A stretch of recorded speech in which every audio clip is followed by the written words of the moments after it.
বিশেষভাবে আপনারা খুশি মতো যার কথা কোনো সম্পর্কে বলতে পারেন।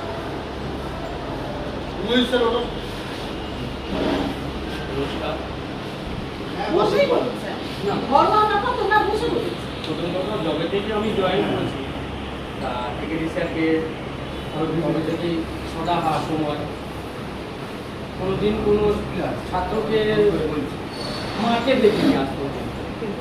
উনিও যেতেন, ছাত্ররাও পিছন পিছন যেতেন এবং বিশেষ করে কালচারাল দিকটা উনি পুরোটাই দেখতেন।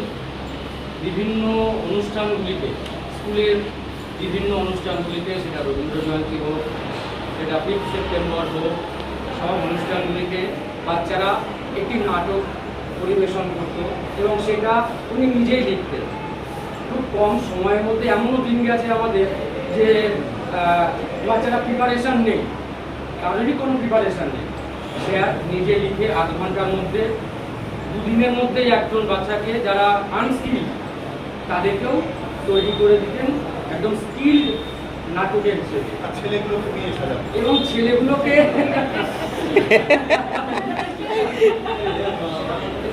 বিভিন্ন মেকআপের যন্ত্রপাতি ছিল, মেনলি বোরোলিং, ঠিক আছে, এখন আছে আমার ড্রয়ারের মধ্যে, সেগুলো রাখা আছে।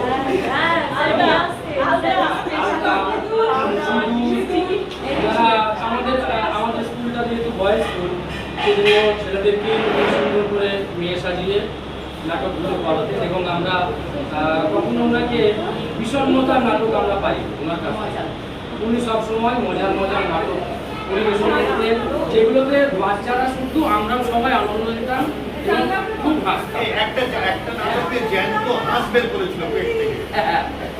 মনে আছে, মানে নাটক চলাকালীন জ্যান্ত একটা হাঁস উনি বাচ্চাদের কাছ থেকে পেট থেকে বার করলেন। তা স্যারকে জিজ্ঞেস করলাম, এটা কোথা থেকে এলো? জোগাড় করা ছিল।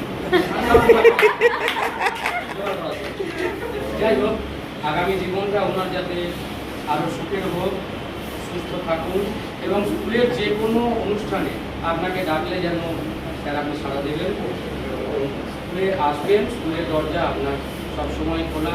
আগামী অ্যানুয়াল স্পোর্টসে আপনি আসবেন, আপনি থেকে স্পোর্টস কন্ডাক্ট করবেন, আগেও যেরকম করতেন ঠিক সেরকমভাবে অংশগ্রহণ করবেন। ভালো থাকবেন, হাতে মাইক নিয়ে সবাইকে